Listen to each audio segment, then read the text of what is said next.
Confessions. Morning Confessions. 107.1 News FM Olongapo. Magandang umaga, Yuri, sa lahat ng mga nakikinig, nanonood, at sa lahat ng bumubuo ng iyong programa. Ako nga pala si Abby, mula dito sa may Subic. Gusto ko lang ibahagi ang isang bagay na na-realize ko habang ako ay nagkakaedad. Nung bata pa ako, kahit naman lahat tayo, akala ko ang buhay ay parang paunahan. Kailangan kung successful ang kaibigan mo, dapat ganun ka rin.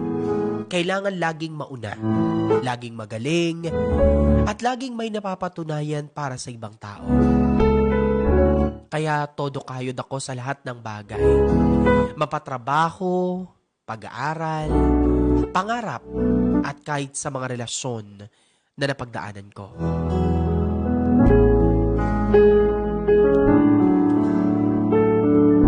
Pero Yuri, darating din pala ang panahon na mapapagod tayo. Parang kahit anong bilis ng takbo, ng mga araw, ng mga pangyayari, ay kulang pa rin. Parang kahit na successful ka na, palagay mo, parang kulang pa rin ang tingin ng ibang tao. People pleaser kasi ako, Yuri. Pero isang araw, na-realize ko na hindi ko kailangan na magtagal, magsettle sa hindi naman ako napapahalagahan. May mga kaibigan na akala ko totoo, pero hindi pala. Doon ko na-realize na mas mahalaga na maglaan ako ng oras at panahon para sa aking mga kapamilya, sa aking mga magulang. Doon ko naisip na habang tumatanda pala tayo, nagbabago ang pananaw natin sa buhay.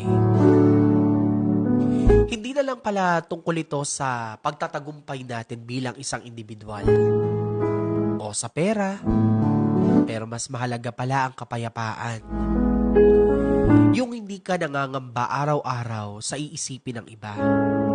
Kasi sabi nga nila, sarili mo yan. Ikaw ang nagmamaneho at nagda-drive para dyan. Pinakamahalaga siguro ang ibigay ang oras natin para sa mga mahal natin sa buhay. Na-realize ko yan matapos mawala sa piling namin ng ate ko.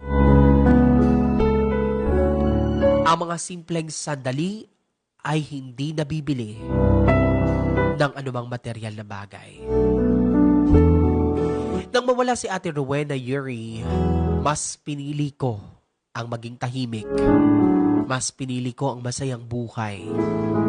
Konti ang kaibigan pero alam kong totoo dahil na-realize ko rin na habang tumatanda ako, ang tunay na kayamanan ay nananatiling kung sino ang nasa tabi natin. Kung sino ang hanggang ngayon ay kasama pa rin natin. Natatakot lang ako, Yuri. Paano kapag ang nawala sa akin ay mga magulang ko naman? Pagpayuhan niyo po ako. Maraming salamat, DJ, sa pagbabasa ng aking kwento. Asahan niyo po na araw-araw akong nakikinig sa inyong programa. Lubos na gumagalang at nagpapasalamat.